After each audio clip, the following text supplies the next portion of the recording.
How are you?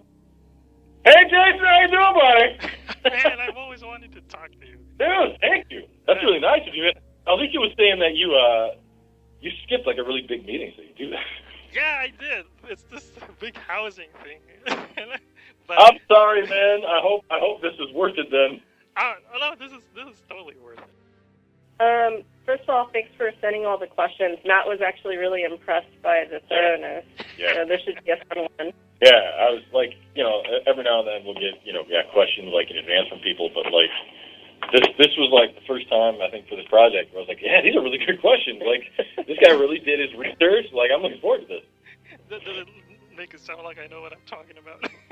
Yeah, man. Well, I mean, either way, you really do your homework, man. Really appreciate it. Like the fact that you referenced Capcom TV, I was like, man, that's hardcore. I love Do you that speak show. that? I love that show. Now the reviews are out. Yeah, What's your reaction to the reviews so far? Dude, we're thrilled, man. I'm absolutely thrilled. Yeah, I mean, on the dev side, I'm even before the kind of this kind of like what we've been kind of saying with Capcom is back. A lot of people have been kind of say that about us. But even before that, on the dev side, it's always been a lot of people just worked really hard, at making something that they think that people are really going to enjoy, and that was the case for this as well, obviously. But you just don't know. You just don't know until the game comes out. Yeah. And just like when we announced it, we were all kind of like, all right, how's this going to go? We really hope that people are going to enjoy this. We've been working really hard on it. We think it's really good. We have confidence in it. But then to see all those reviews go up yesterday, I woke up. I'm in the States right now, and I woke up at, a little before 8 or whatever and started looking at Twitter and Metacritic and all these different websites. And to just keep seeing, 9 out of 10, 10 out of 10, it's like, oh, my God, that's amazing. We're just floored. We're just absolutely thrilled. And as soon as that started happening, I was messaging with Isano-san, sharing stuff with him, and I pull quotes from different stuff. There was one article that talked about the music and how much they love the music. So I took that and I sent it to the sound guys because they don't read English, so they're not going to look through articles in English.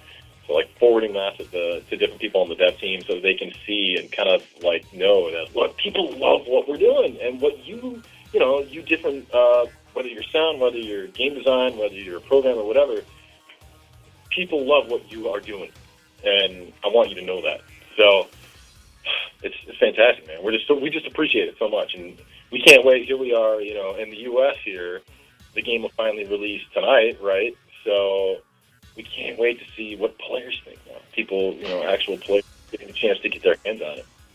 I mean, I don't remember ever laughing this much while playing a game. Whether nice. It's because it's a dialogue or just this crazy, stupid things I see happening on screen. I mean, is that a reflection of you guys working on it as well? Obviously development is stressful, but how much fun did you guys have creating this game? Oh man, well, we have a ton of fun, right? And it's very much it's very much all of us, and especially Isano-san, going, look, for Devil May Cry, Devil May Cry should be this, that, or the other thing, and I think that this would be fantastic for Devil May Cry. So, I've seen gifs of Dante dancing, for instance, and people are in love with that part, and that's great because that's what we're going for. It's this kind of look, this is what the series has kind of always been. Hopefully, you guys think this is cool because we think it's cool. I mean, speaking of Nero, though, man, Johnny Young Boss, that guy, he is such an amazing actor, and he gives Nero so much personality that without him, I don't think we could accomplish it. And Nico, too.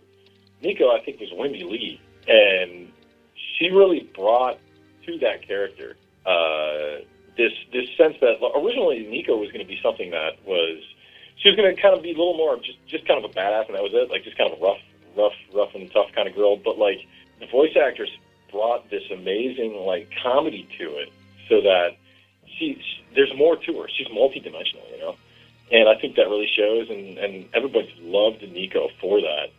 It's interesting, talking about the dancing.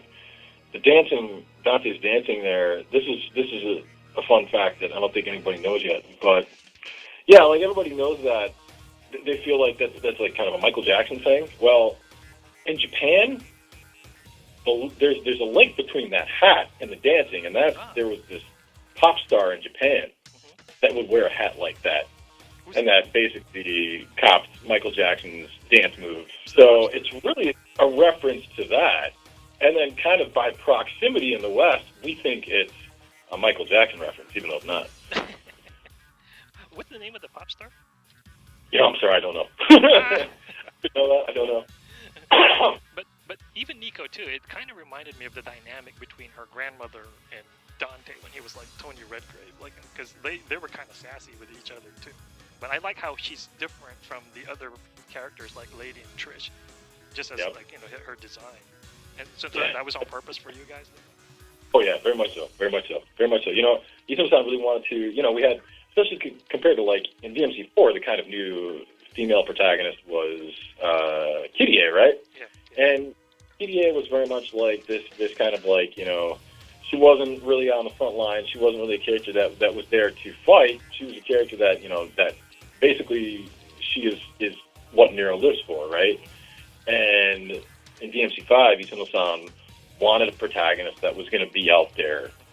And that's how, right off the bat, his idea for her was, all right, she's going to be this character that she is integral to Nero fighting. Without her, Nero can't cut it. And so she's the one that makes the Devil Breakers, and she goes around with them, and she's driving the van and telling them to be careful with the merchandise, Because their quality control sucks. Right. What was the idea behind like the new arms, and also like the fact that you pretty much, I guess, like have to kind of break it in order to switch?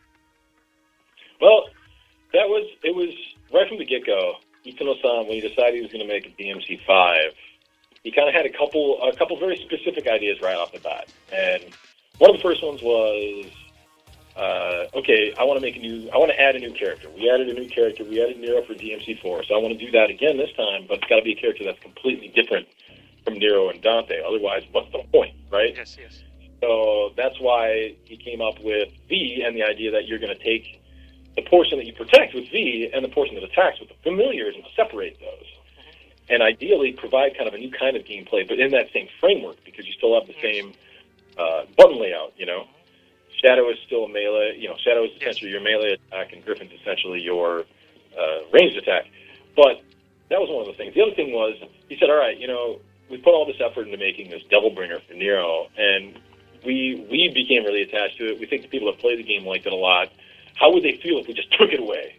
That's literally how he thought about it. He thought, what if we replace it then with something even better? What if we have these Devil Breakers? So that's where that idea came about. And he wanted to, again, make sure that there was a difference between how you approach gameplay with Nero and Dante. So he said, I want to make the first kind of consumable weapon, disposable weapon in a DMC game.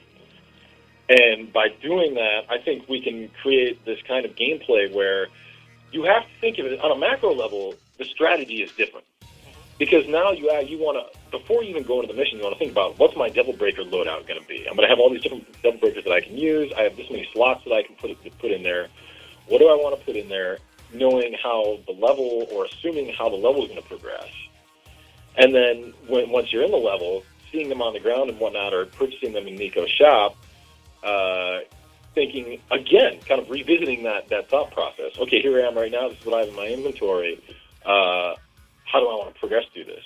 So it was really all with the idea of trying to create a macro gameplay that differentiates the two characters. So Dante is all about, the freedom of being able to, having all of these options at any point in time. Nero is about having a limited set of options, but taking full advantage of those.